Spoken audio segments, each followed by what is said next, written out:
Okay, olwaliro lwe lunaku olusembayo mu mwezi guno. Wow, it's a Thursday, the 28th of February. Lunaku tugusibule pacha emyaka.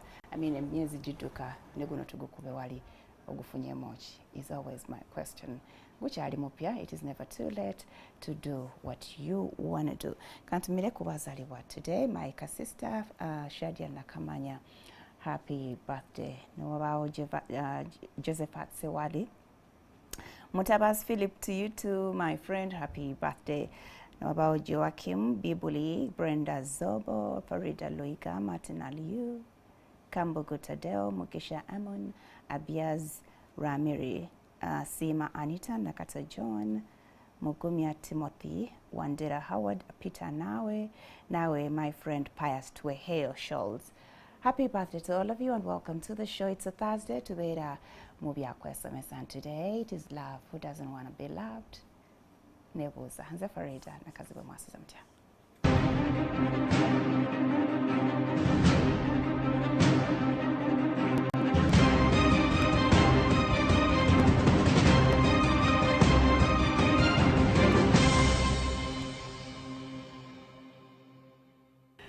Okay, thank you so much once again. It's the second last day of the week of MWASUZEMUTYA. Ila lunaku olusembayo omwaka gono. Gloria is back after a break.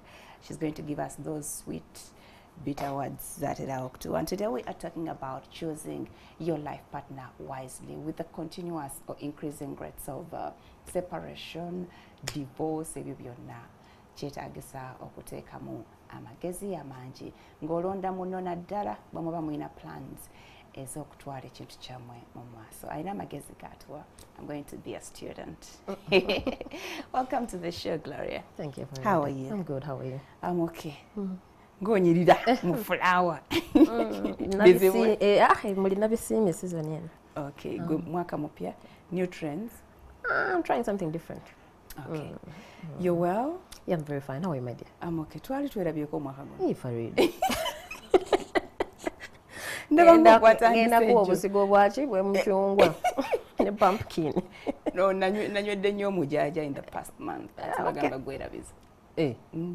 Lekana. Oyagala kufuna obulungi amunyesha nnyo omujaja. Guwoma nnyo. Naye anti ekibi wali ekibi wabawo ekirungi. True. Yeah, naye bagamba oba onywa ki to counter it. What, I guess? Some chibala kiri awo nja kijjukira. Gaayo obusigo bw'obutunda n'ensujju, obusigo bw'ensujju. Nabyo biyamba. Okulimu like ebinyeebwa. Obusiika n'obulyango ebinyeebwa. Very good for memory. Naye obutunda bwe tusinga omumeketa. Obutula bw'ensujju.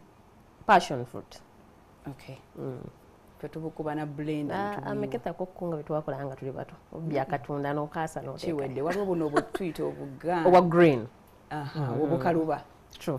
Weyasa n'oluggi. Mama wange yakiya person w'abanu n'obutunda obwo. She loves them. Omume ekirala n'omutwalira obutunda obwo nga bungi bwe buti. Ayinza otuula awo n'akulira akabeera mami salama nde.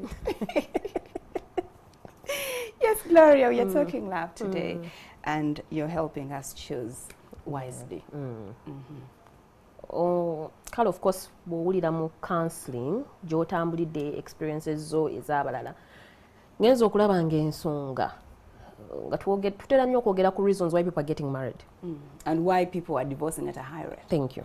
Wano abasudi babeerawo ne bakukaka ekintu n'okipapira n'okiyingira naye nga teweetegereza ki ky'olaga oba ne gw'okiyingira naye. Usually ky'oyingira is that goodwill kirungi naye gw'okiyingiddemu naye are you going to be able to move together? They work hand in hand. Kubanga waliwo okuba ng'ekintu ky'oyingiddemu tokitegedde bulungi omuntu gw'ogenze naye n'akuleerako mpolampola n'akuyigirizaamu. Waliwo okubanga gwe ekintu ky'okitegedde naye nga gw'oyingidde naye ate naye n'akikutamya. So bino ebintu binga biyambagana. Naye leero tubadde twagala kwogera ku oyo omuntu. I believe owuliriza wali omuntu abagamba okuva gundi we yawasa okuva yafumbirwa munnange yakyuka. Tennaggwamu bugwi like okusiiwuka asiiwuse emirimu kwegamba mu kifo ky'okukulaakulana ate adda mabiga. Sometimes we ignore, we will say responsibilities zeeyongeddeko na blah blah blah, but oluusi omuntu gw'oli naye contributing kinene nnyo ku kikyoba. Exactly. Farida wano mbeera bw'omu omutwe guli wagifuuka ebiri nsuubira nti gugenda ku doubling the blessings. Why is it kati wange ebintu biba bikola ki? Ebintu biba byonooneka. Tuwasobola okwogera ku bakyala. Omukyala ayinza okuba nga she's a career woman. N'agamba nze bino bye njagala. Era nga career ye etambulira ku speed.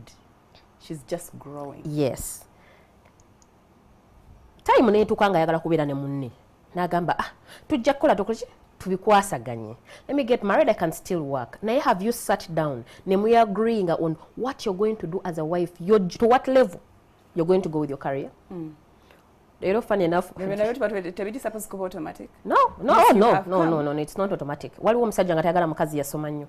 Kati obunjagazaaki. Mama nasoma nnyo lwaki obanga it's an entonyiza. Kati Farida nyiza kusanga ng'olina degree.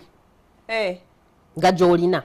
N'ogenda n'okola ku mulimu, n'omalayo emwaka nga gumu ebiri. Wabawo opportunities. Naye nga opportunity weetaaga kuba naki? Na masters. Ekyo nandikitegeera. Naye osanze nina my PhD. Oyingiddewo ne degree oba certificate, whatever it is you have. A diploma. Wakati awo in the middle of it, ng'otandika kungamba nze ekikulu abakazi abasoma ennyo mwantama. What were you thinking? It's what we are talking about. Kyetulina okwogerako kati. Abantu, the wrong reasons ziri. Oli yatunuulira njagala mukyala azaala abaana mbeere musajja mufumbo. Anfumbire, yes, n'atatunuulira. Mponye okwoza mu bbaafu. Weebale. N'atatunuulira nti ono omukazi ayinayo ebintu emirimu gy'akola giyinza obutamuwa budde bumala kukola byawaka. Status mwongeddeko ti kati afuuse wife kale ne mother. Naye waliyo ebirala byali before status enongezze. She's a woman. He's a man. Twerabira nnyo ebintu ebyo. Osanze Farida akola. Oyagala onkuule ku mulimu. Against my will. Kati wano ye wajjira ensobi. Omwami ye wagamba wano mukwekwana wano tumanyi okwerimbalimba ebintu bye tutategeera. Baby onkolera, baby onkolera, baby onkolera, baby. Era mba nkukolera. Nkimeko ku mulimu ereredde. Naye ate mpola ogeno. N'otandabula. Nti nze wano mukukwana girlfriend kola.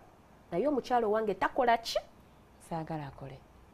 Ekyo n'okibuuka. Oba akendeeza ku hours ez'okukola. Naye boss asigadde y'omu gwe nkolera. Awo n'akibuuka. Kati mmala kiyingiramu. Ate laba wajja n'atandika okugamba. Nze nno sijja bisobola mukazi ave waka ssaawa 12 n'akomawo ku 2. But before initially wali nga mukyakootinga bwekito bwe kibadde nga n'okupiikinga akupiikinga. Ng'akusaasirako n'agamba obudde bugenze leka nzije nkukole ki? Nkukime. Naye kati embeera n'ekyuka. Kati the question is what happens between then and the now more your time? What goes wrong? What, insecurity? Immaturity. Insecurity to abusing. Tulekerawo okwekwasa ebintu. Someone can be, yes, it can be insecurity. Naye waliwo omusajja. Ekyo ekyasaagala basajja bakulabe kyakwekwasa ne mu katale bayinza okundaba. Ayinza n'okuba yakwana because you're high class, you're successful somehow. Akanita omukyalo ono oba olya wano bwe ngattagaga amagezi n'agange we shall even get better. Along the way natandika okugamba. Watandika omugamba omalako otya n'omukazi owa ssente. Naawuliramu nti okay, this is a personal thing. Buli omu kutuula kwerowoozaamu kwekuba mutoki. N'ogamba nze njagala mukazi. Kye nabagamba okwezuula kintu kikulu nnyo. Nze njagala mukazi kikaaki. Ti nze saagala mukazi akola tuyambe otuyambire eddala. Oleme kwana mukazi alina mulimu. Weeyambe actually. Kubanga ogenda kati olaba people selfish. Abantu bali selfish ajja gamba nti neeyamba naye nga ayagala kotogera munne. Wano Farida works for NTV. Oyo no bawagundi oyo no kimwesaka. Naye ate womalo kiyingira my challenge is coming in womalo kiyingira mu what happens. Because a career woman alabikirawo from the word go, by the way. Newe mba munyumye. Thank you. Obudde bwaba baliwenga. Oyinza n'omukubira wangambe toyawulira bulungi munne nno ndi mu officers and 12 naye nsazeewo nzije. Oyo omukazi akulaga nti kyembaza nkola ki? Nkimanyi. You miss out on all this. I don't know if you take them for granted or bachi. We are trying to understand what goes wrong. Omuntu ne yeefuula. Tujja gamba insecurity naye nze ndoza byakwekwasa. Uno kuba immature. Kubanga immaturity is a lot. Immaturity can't have one definition. Mwemuli ezo zi insecurity, mwemuli obutayagaliza, mwemuli otoyagaliza oli nawe teweeyagaliza. Because in the scenario, oli mwami nga buli mukyalo muwa buli kimwe waka. Ye nga Farida omusobola, ye nga ye. Nga tanazaala ki? Mwana. n'aleetayo omu n'azaala owokubiri n'azaala owokusatu kikuzitowerera naye okyalemeddeko wali obaddeko you're literally shooting yourself naye olemeddeko why because abasajja balaba omukazi wange teka naawe naye nti eyinza okuba wabekwasa insecurities nti wagenda mu office basajja bagenda kukola kiki naye ng'ate wansangawo baali bandaba kubanga naye nalonda gwe kyenkiyita oba nkiyita ki immaturity nenkiyita ne insecurity byonna byebimu era kale byeyamba katugambe it's rare for a woman to tell a man tokola oba what naye naffe abakyala bwe tukiwungira omuntu kyakomawo ssaawa zino naye ate wali mukukwana wawaananga omusajja ono bannanga omusajja oli mukozi adda kiro saa mukaaga bambi abakyala omulabanga akooye imagine n'avuga yonna n'ava eri namanve gy'akolera n'atuuka ewange n'ajja n'andabako nga tannagenda wuwe n'atuuka ewe nga ku mukaaga bannanga omusajja oli mukozi atatufaako nze nfiira kuno what happens nga bakutadde mu nnyumba ekyo n'okyerabira omusajja nafumbirwa muki mukozi kyokka you still want that same money to keep flowing exactly toyina okukula mu bintu bino we are taking the courtship time ebyokwekwana we are taking these things for granted but manyi waliyo n'agabozi genkooye ebintu bya divorce bino wotula n'owuliriza bana bantu buntu butono naye babuleka ne bukola ki ne bugejja ne kituuka ne kivunda nga temukyalina kyemukola kizza nga bennyini beekyawakyawa ate omuntu kasita abeera afuna that insecurities mumujjamu ne distrust omuntu atakwesiga kizibu nnyo okulekerera obeere neki nekweri eddembe nti kati ngenze Farida bamusindise bamugambye genda ekapuchorwa omaleyo wiiki emu oyinza okubeerayo emirembe ng'omuntu gwerese mabega talikiriya kaseera beera oliwa bebe oluddeyo kyokka amanyi gy'olaze nno naye ng'essimu zaakumukumu bwe ziwera ssaawa emu n'alyoka n'akuba essimu kati mmwe maama siganye oli mu field tusumaya field twa naye ko tosobola munnyuka mmeka n'atamanya what kind of job you have gone to today can we try to understand each other because this is the thing nange mu butuufu tuve mu by'okukola firimu wano nandijagadde ntuule waka go ge mazima olaba lwaki abaana b'abayindi batera okuba abagezi maama w'omwana omuyindi omulimu gwe kuza mwana si homework si amuliko eri eringa project yafumba emmere ye yamwenaaliza abaana abayindi twasomanga nabo mu primary munaye nga bajja n'emmere yaabwe kusomera nga tebalya mmere yakusomera kyokka day schools naye nga ajja n'akakonteyina ki n'akakonteyina ke meaning omwana bamukwata nga project there is something they want naye ogenda malwaliro agasinga nga dokita muyindi batonyo gamba oyo yakolakola ki fine maybe they are blessed and gifted in one way or the other but balina effort extra effort maama gy'ateeka ku ki omwana nange nandikyagadde amazima gennyini naye tukkirize nti wali ebintu byetugenda okukola ki okukkiriza kati omwami wagambira njagala mukyala wange atuule waka alabirire omwana tokotogera munno mulabirire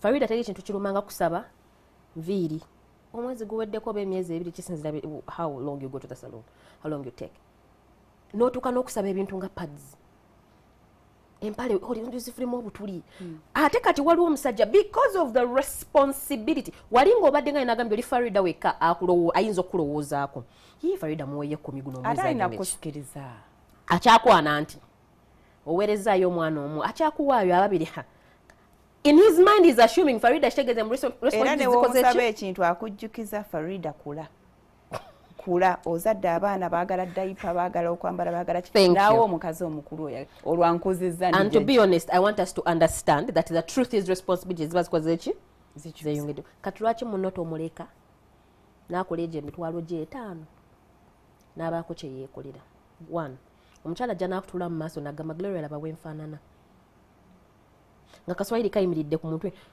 olowooza nina emyaka emeka nga olabira ddala obulumi bwe she's not looking for a lot of money tinasabye musajja haliya tinamusabye kalina but this little maintenance nga naye mubutuufu wakuŋŋaanyeeza akameeza n'awezawezaayo 5 atunulira abaana be nga tebalina ngoye ebikopo byayatika byaggwawo fooko ayinza okuba afisaako asente z'akameeza ziwera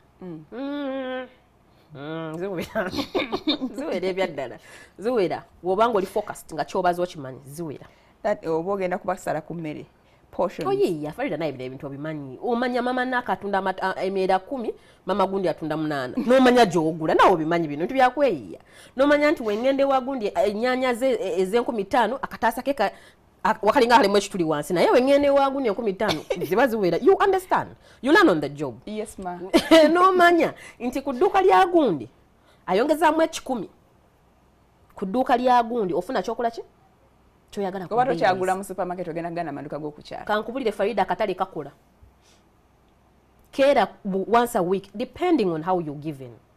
Waliwo omusajja nga asobola mutwalo olunaku tezintwala mu katale uya kuyizaawo ku trading center. Ate trading center yeserera ddala bakuwa obunyanya ati kati munaye katale ku 10. Yes. Mu katale bajja kuwa akataasa ko ku 15. Naye kati olaba kati ku mutwalo gw'ompadde nnenyeko taxi ate ngende nakawo obeeka leero katale leka naawe ziba tezikyawera atambuddewo ku trading aba afissa.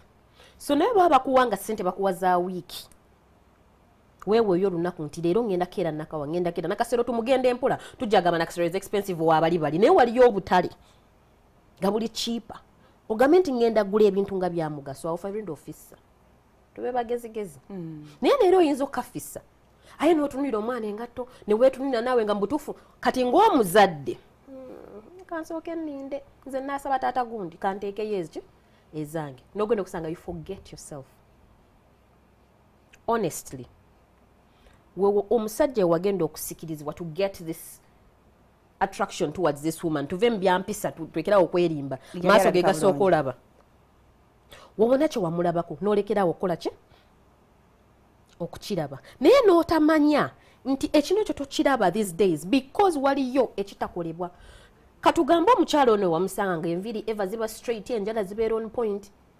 Katugamba abadde abeera waka nti taata wabadde mama abadde akyamuwa kati avuddeyo buno bufuka buvunaanyizibwa bwo. Bakugambye enswa bw'ekyusa amaaso ng'okyusa envubo.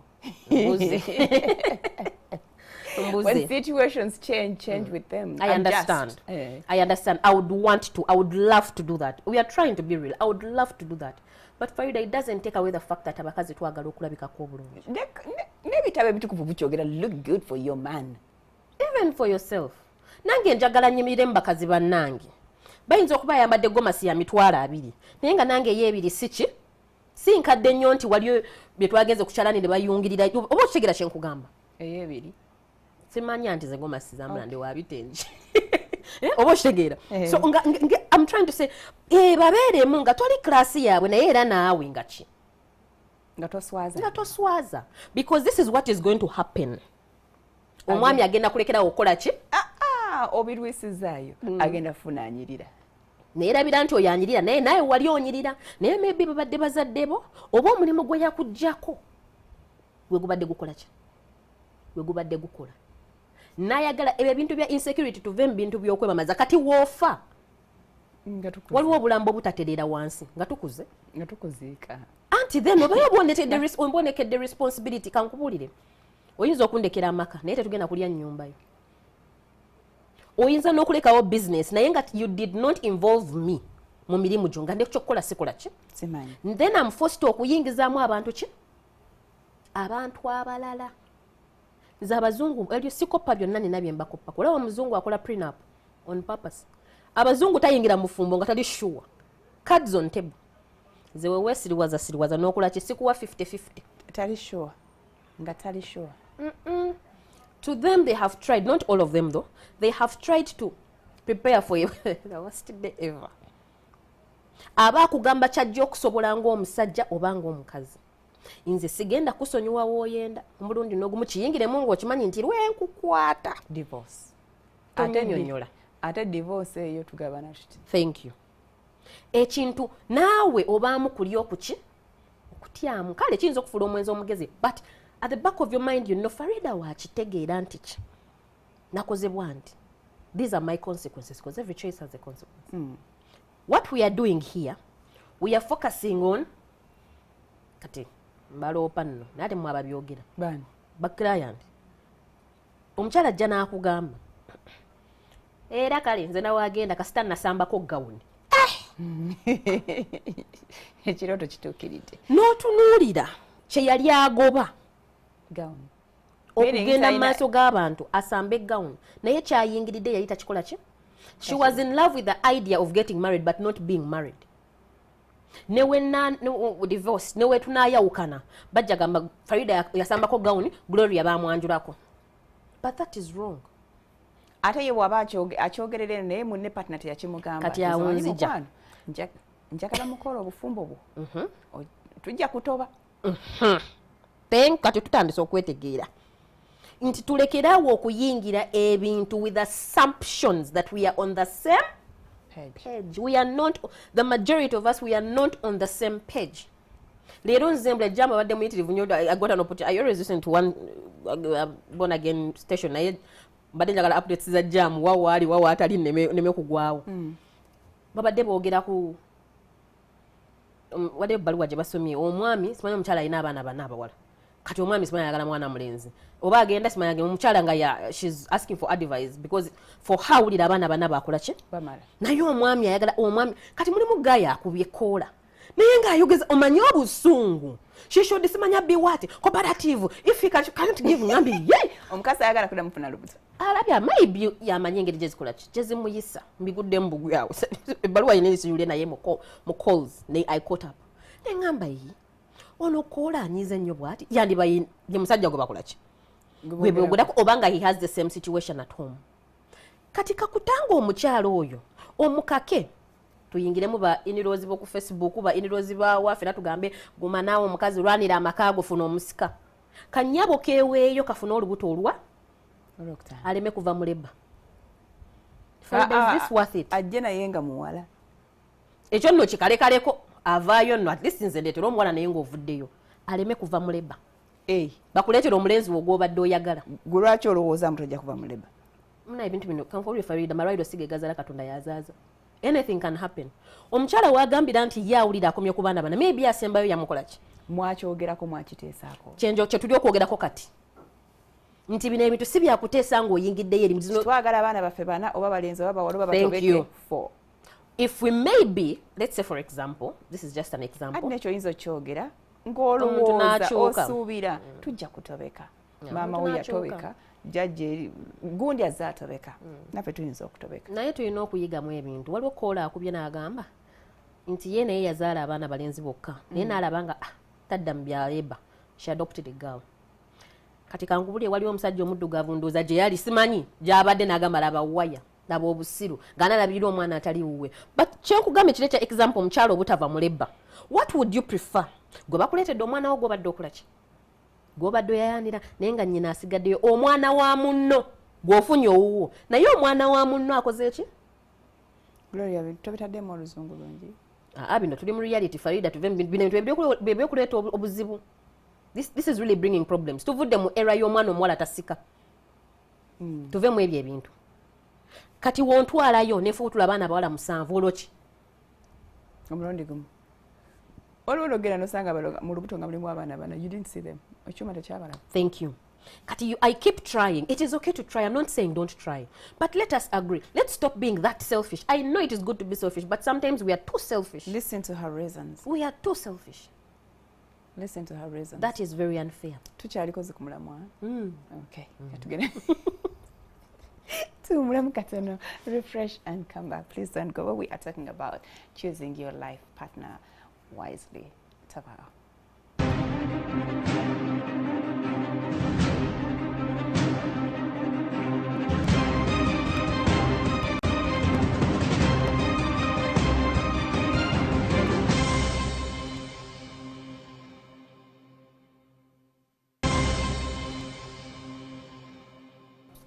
Okay, thank you so much for keeping it here. Tugenda maaso ne Gloria Akech. Tugenda ku choosing your partner wisely, and this will bring because towards realizing that whoever you choose to stay with forever, yasalawo chichoba. Ogenda maaso odda mabega tutandikidde ku mirimu. Munakusanza okola, all of a sudden he's uncomfortable with your working hours, with your boss, with the phone calls that come in. Atandika okutandika okukyusa timing. I don't want you to work. Uvayo mukukola ogenda okulaba he's not providing like your job was helping out. Before you know it, relationship nga bw'omanyi steam eyeggwawo and things start to turn around. Ogenda okulaba nga embeera yonna ekyuse. Totulira bukkirizi wabula webbika wegaba mazzi obbira life nekukyukira olwo ofudde. You can still come up, but how? it takes quite a lot of time. Yes, it does. To do. So what happens in that such a case? Do I stand my ground and tell him, you know what, darling, this nonsense must stop once nkola, or if I take an akutandike waka? You have to be very smart, I think, but to handle. It also depends on who you're dealing with and how you're putting your issue on table. Waliwo okujja noza wansanga nkola nze sagala yakumanyira toli kifuna kyoyagala kirete tikuwa kyoyagala. But if you try to understand naye okuwona bino ebintu byonna Farida tubitandike mangu. This is what a man is going to say. Kati woba okola wali obutagenda kola ki kunsaba nti okola kati mbanku wa sente z'enviri zaaki. It is okay, I'll do my hair. Mbanku weze engatto zaaki. That also comes back to you ng'omukyala. Are you comfortable with that? Nti ogenda kumala. Client ajja n'agamba Gloria mbadde mu for 12 years. Naye mugaa Katonda mu ggulu. Bba wange takwata kakabiri akatambaala ak'ebitaano ak'okukubo. N'akampa. Tampangako kintu nganze in person. Me nerandira ku baana. Twala abaana out. N'olira ku baana. N'olyako ko chips za Anita. Webale. Twala abaana ogula engoye. N'offisi zeeyo n'oyegulirayo ki ka blouse. Twala alira ku baana. Naye nga omukyala. Kati waliwo omwami agenda okugamba ate oba ayagala kola. Kino wali abaami benna manhood mentorship. No wali mbaagaliza nnyo muleke ssente z'omukyala ebebbaaka. Lwansonga. Farida omukazi n'aba afuna milioni 10. Omwami afuna milioni 2. Sente z'omusajja ziba nnyingi. Simanyi lwaki nange. I don't know why. Sente z'omusajja zo ziba nnyingi. Oba ki spiritual simanyi. Gofuna no milioni 10 nga zijja intact. Naye nga ye mu bbirize zino. Ate tenkanya abaana basoma, ennyumba mulya, buli kimu kikola ki? Nga waliyo n'akataka waliyo ne foundation. Bujwa project going on. Ku milioni ezi. Ate poinzo okutaba na project. Gwe ku milioni zo 10. Nga leto ina ku account. I don't know what we be doing was banaye mukama atusasa. What are priorities? Tuliawo naye mukama atukwateko bukwasi. So kyenkugamba nti partner wo kintu ki? Kikulu. Kintu kikulu. Me in my nature personally kati bino byange nze ntyo va ku kyawo bwavu mbutya kubanga manyi kye bwakola ki kye bwantuusaako natuulawo omuntu ne munnyonnyola nze obwavu ne mbuunyiriza obulinza nyiza n'okulwala omusujja. It bothers me worrying that I don't know where my meal is going to come from, worrying into bills chimpisa bubi like obwavu kugwe kyeki kuba nti ku account waliyo meaning that I'm worrying. I don't want to worry nti neraliikiridde ngenda kikola ntya. Uganda ekulemi tejja kunnema kyekinkozesa ng'omulalu oluusi ombuuza what are you doing online at this time okubeera ku account olinako $5,000 leka Farida mukama nyambe nja kusobola okuteeka motofuta twange mu motoka nja kusobola okulya lunch personally oba gwe buy eri high 5 million unless it is not about a bar. I have tried to train myself to okwekuuma obutatuuka Farida okwerinda sibuti. Prevention is better than cure. Okugenda mu bwavu can happen to everybody. Naye okuvaamu Farida kirya. It takes a part of you. If you can avoid, why don't you? Kiringa kuva ku mwenge guvire totandike banange tomutandika mwenga tagunywa gwesonyiwe kubanga ovuvako lutalo. If you can avoid it, avoid it. Kati golo tosobola kwesembeza musajja mwavu. Ate Farida mnaendeka bajja tugalira wano. But what I'm trying to say is njaga nali I'd always prayed before when I was younger. I used to pray for a man who can look after me. Zese kubya yaka mazima gali nzita. I always go game as I used to pray for a man who can take care of me. Kwegamba ne sala zange zonna ndi mukusabira muntu mulala naye nga sikola ki. Ojira nali sina byetaago. Sesabira. Njagala oli afuna akole ku milioni 10 maybe zafunya atoleke emitwalo 10 akole ki ajiwenze yetinyizo sabe 10 nezikola ki. So I had that coming, but I was young. That's the truth. With time, we learn on the job. Ogendo priorities change. No gamba, kino kigeza kutachikoze echi. Techinkoledde. Kangezeeko kino. But it doesn't get what I believe in tea. It makes me feel different when I know I have my person I can rely on. Gasigenda kweralikira sobola kubeera mukazi mufumbo. Gamafuta ngeeralikirira. Ezenjala nenzeralikira. N'enviri nenzeralikira. Wendwala nenkwata kutama kikicho. That is me. Abaya kwegatira kochi. Thank you. Njagala mmanyi. Neteredde amafuta. Tuingile relationships nga tuyina kyetuzifunamu. Ambako. Ezituwongerako. It's not necessarily money. Thank you. Wisdom. Very much. Thank you very responsibility, much. Yes. Comfort, peace. Omuntu akukuza. Omuntu akukuza ze naina issue y'engatto nkyagiyina naye kaliko. I'm getting better. Naina issue y'engatto engatto bazanfuukira ki? Ebirabo byonna nja biyita kusobola kuyita ku ngatto nnungi. But omuntu n'atana ngamba naye kankubuuze bino ebintu obyambala ddi? Like seriously, when do you wear? Nawe ne weekuba. Ate nekyewuunyisa obeera ne peya nkaaga. Ng'oyinako ennyazo z'oyagala. Z'oyambala buli lunaku. Nambuza, but I saw it, but it's nice. Amanye bintu materials ezimu bazikola zifana okufa nga tokola ki tozambadde. Don't you say that you're making a loss n'entuula? Sha nzigula ku sente ze. It is my money. Simukubira nko simu nti njagala ki njagala ngatto. Weewadde amagezi ag'ekyana ekito. But with time kubanga oli omunna aba akwagaliza. Gagamba I'm still doing my responsibilities as a man. Naye ndaba oluusi sente zo by'ozikola. Wandibadde weeterawo akantu akali. Thank you. Nangwamba ebiki ng'akaki. Naye nagamba njagala nnyo ebikebe Farida tojja wange nonzi. Njagala nnyo ebikebe. Buno bwa bajjula by the way. Sigago gange njagala nzijonjigirize how to decorate planning a weekend. Nina maitirivu neri muli anja tuseeko jjo. Tereka bulungi toyasa ate mu capital mwe tuzanyire. Naye nkwata ebikebe bya biscuit. Obaawo manyi mbukubula bw'abatembeya nti. Okwata ebikebe bya biscuit ebiweddemu. Notandika saving omu. Kati netwetula netwetegeera nalaba I have a saving culture but I have a spending problem.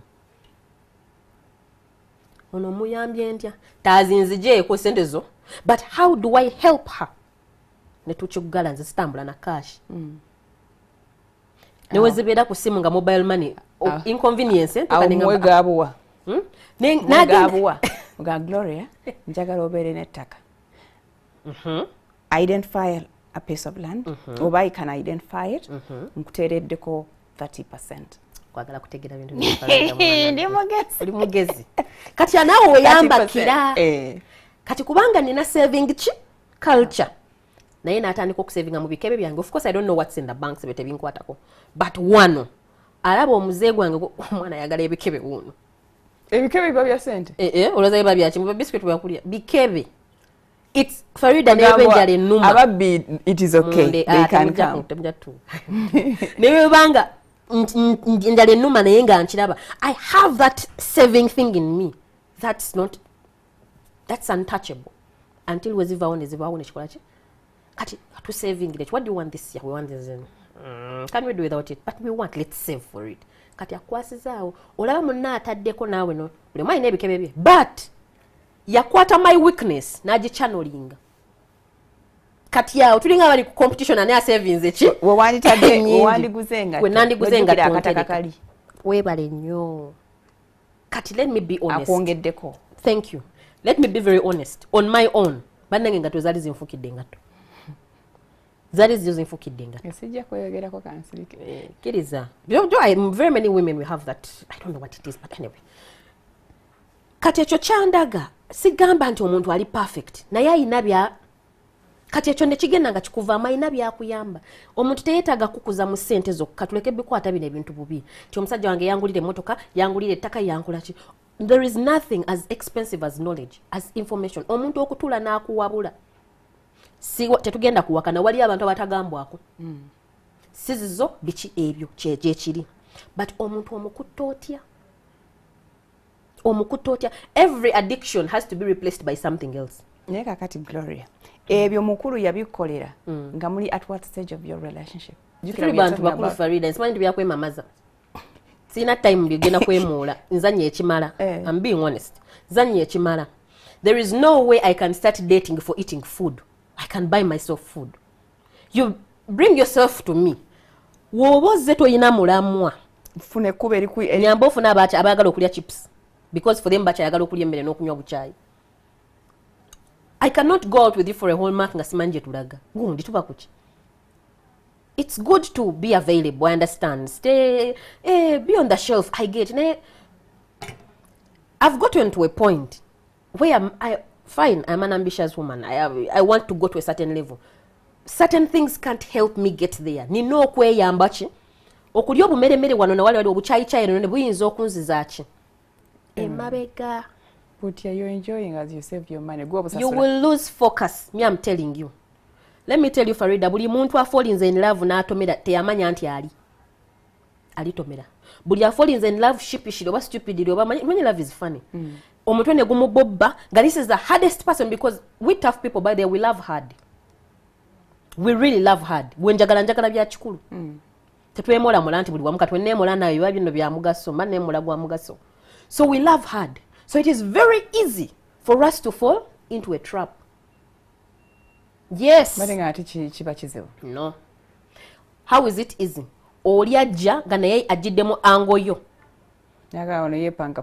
Kamukakanye. Katata n'amala okufuna yagamba bali bamutya. Oyo ndo gomula anti Yesu swangula chuma change. Siganye tata nandibe echuma kyo. Ne tukukewa. What am I trying to say? What am I trying to say? Personally, manye ebintu ebijja okuzija kuki? Kumulamwa. I don't want headache. Now where are you? Now why aren't you picking? Now go here. Sala nto binumya mutwe. I am past those things. I've called you 3 times, you're not picking. I am past those things. Because maturity. If you call him 3 times, start picking. Olongo duka. Nga sidduka ngandekera okubisimu. Kubanga this is what maturity calls for. Farido sanze missed call yange. Return it. Naye kukubidde ku saa 2 ez'okumakya ziweze 10 nga tonnakeberako ku simu yo. Naye nga nkulaba wano obaddeko ku. Thank you. Kati nzo yo katemba. I can't deal with that.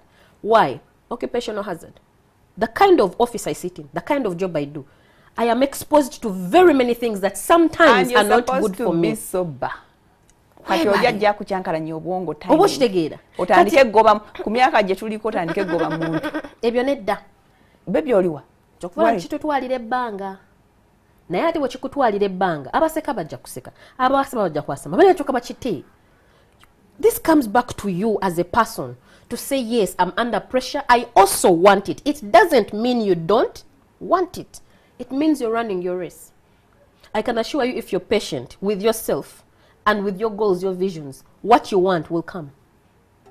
Tulekera okolera ku ezo pressures extra gas oyo yali otuleetera ki? Yali otuleetera obuzibu. Kati wojja pakuka. Kagambo kano marriage material. Abakazi kali beyo tebafumba. You'll be shocked nga waliwo as ayinza okutambuza ebigero okuva gyali nga anoonyanzi. Tried and tested. Gloria yekubidde akalango. Twakigadde ekyo mukiveeko. No, what am I trying to say is bwe kyolabanga is not marriage material. Oyo musajja tosobola mufumbira. Waliwo omukazi nga kwakola ki? Kwafiira. So your opinion is yours. Nga ne nonsense wetamulaba gugwa too much nonsense. Wali olagamba nze omusajja abasajja abambala obupayipu simaana emaso sisobola nga waliwo oli nga yinza n'okutunda ebibanja bya kitaawe okwekolera embaga with that person. So it comes back to self. Gwe nga gwe oyagala ki? Tulekerawo okubuusa ekintu ekyo. I will keep talking about it over and over because we are ignoring it and it is important. What tricks on how to deal with this person and now he's changing his mind. Agana gekunkyusa mind. Ogambe be wise on how you handle. How do I handle? You start this owunyiriza. Bitandika of course butandikira mu petty things. Naye mukazi ki nokeera n'okomawo saawa zino. You start noting. Don't take these things for granted. Let me explain. Amanyimbo odda 2 agenda kugamba njagala my food at 6. So on that the means dot, you have to be back prepared by yourself. You have to be back like at what, 3, 4? So omuntu watandika okuthrowinga in those things ayinza obutayogeza bigambo naye ebikolwa kulikayo ng'olaba munnange nga si bw'atate bw'abeera buli lunaku. Tulekeraawo to underlook people because we have rings on our finger. Yamaze dde okumpasa yakimanya nkola kati nkole ki? Bannange, accountability is very important. Assess yourself. People do it quarterly, abalala half year, no matter how have we been? Have we been good, for the first 6 months? Nga nzijayo laptop nga mulaga Mukwano mbadde maliza this report. My boss needs it at 8 a.m. tomorrow. So you're going to do that on a daily. Your tone also matters. Nagamba nina gye ngondera. Your tone also matters. Bino byokochwakula bya mirimu because you have to protect yourself from certain vampires and whatever. Kati oyinza n'omwebuuzaako naye bosi wange nga mukambwe mu butuufu nange njagala kukola ki? Kuddanga obudde bukyali naye nkikole ntya? Takimanyi nti oli mukazi mufumbo? Akimanyi. Naye jjukira omulimu gwaliwo nga tonnakola ki? I signed my contract that I am supposed to leave at this time. There is no way I can change that. Now this also calls maturity. Can't you get another job? Agunfunire. Mulekera wana okulekalira bannamwe. Agunfunire. You know, now that is where he comes in. Not all men. A selfish man will come in. Wabayita kiraba nti oli mukazi mufumbo omanyi biveeko. Give me an alternative. Don't talk about the alternative. Help me understand this alternative. Inaye kati Farida. Wenfunayo miliyoni nga 5. So otandika. Oyinza kukola ki? Business mukwano njitya nze njibaddemuko kankukolere research. Ebyo byetwagala. You're providing solutions. Yes. You're providing a solution. Woba oyagala kunkugira kino. Get me out of this with your help. With an alternative. Don't just talk. Kati wongamba miliyoni 5 agamba miliyoni 5 nga ntono. Because alese ye 5 olaba oddayo kameeza. Ate naawe obadde okola. So wange obadde oyagala 7M. Ng'osikayo. Akwadde 5. You bring that too. Yes. Now encouraging okukikola.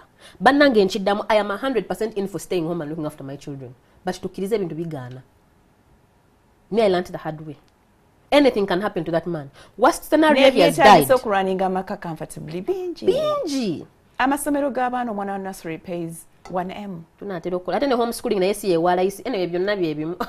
No homeschooling itself is also one game kantule wakamba yigirize. But so the books and everything is also very expensive. Alone. Ajja kulaga I want you around kubanga sagala basajja bakwane tajja kubala kiri mugenda tuke kiseera we have for kids you there mother is there my whole family is looking at me enyumba kusasula atebiki we have to acquire more property tajja bitunira sawe kubanga his ebubalye li overriding maturity that eventually it comes back to you you're the woman wajja kugamba mukazi g'omusajja yali fine until you came into his life bakwite nowe bisirani exactly. Natinge bisirani biva ku busiru bwono. Stupid is not an abuse, it's an English word. Anti baga omusiru nawo bamusiru so mwembi bamusiru. But marriage is sire bintu bya kwesiruwaza siruwaza muka wala wobera omugezigezi tojja bisobola. Tebataga luzungu lungi. Oluzungu majori. Farida no sina luzungu mbintu biri. Bale ndikam. Dikam because nze njogera ekinsansa n'ekinyiza. Si simanyi bintu bya kukuta ne ofukamiza nze ne mukazi modokolo. Ebintu byayogera ndi wansi ndakiika 3 sabi kulira nenyonyolako from the word go bino bintu sibikola ki but I can respect you chenge chetulyo what we're trying to talk about now is gate tunna kiyingiramu omuntu ayina okumanya kikendi hi you look like my name is Gloria I have 3 children do you still want to know more ekyo nekyabana nitujja muki mu equation how old of course talking about my kids is going to make you want to ask how old are they 10 9 and 6 ganno kanudde otuuso kati ndi mukusoma body language bana occupational hazard ndi mukusoma body language ndabe eriso litwichinze akoze atya akitutte bulungi akitutte bubi is in shock then I wait for the next question and wagano kulanga and you do you have any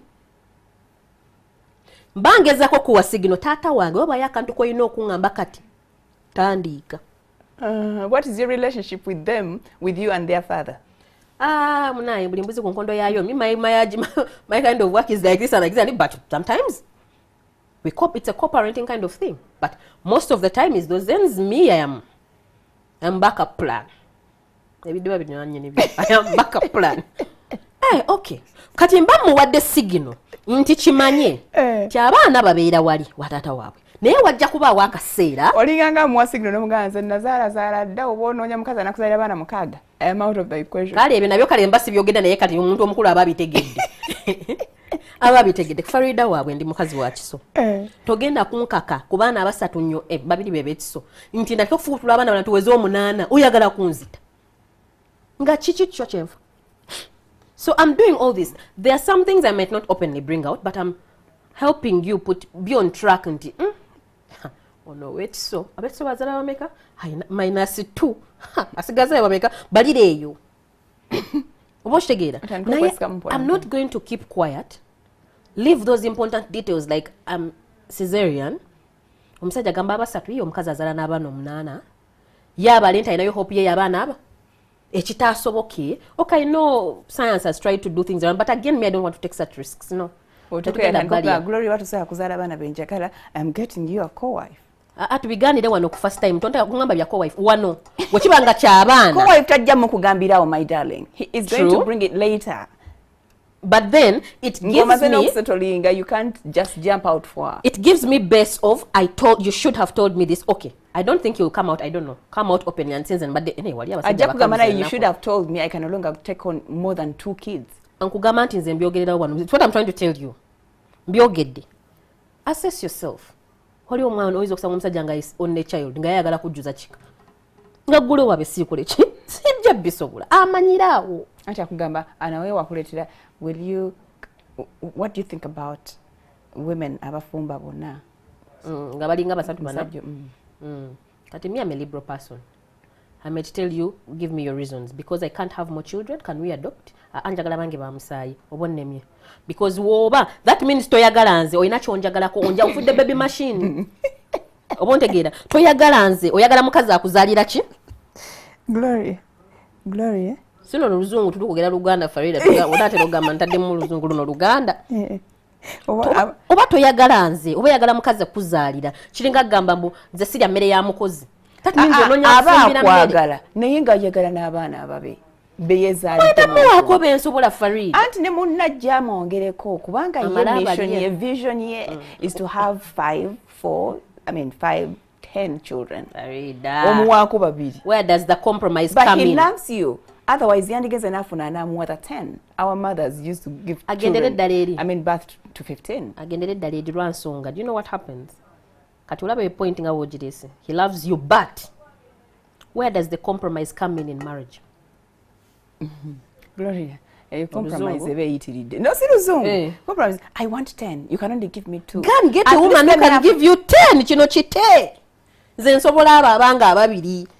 Sigazayo no babiri basatu. Ngoyongede mu science. Sigazayo basatu. Kati mukama mpewa abalonga awo tugategate osanga. Maybe apewa triplet. Awo tugategate omango. Glory. Assalamu alaikum. Tuhumulemu. Twagala bikiriza ebintu byange. Tuhumulemu katono tukomewo. Tabaawo.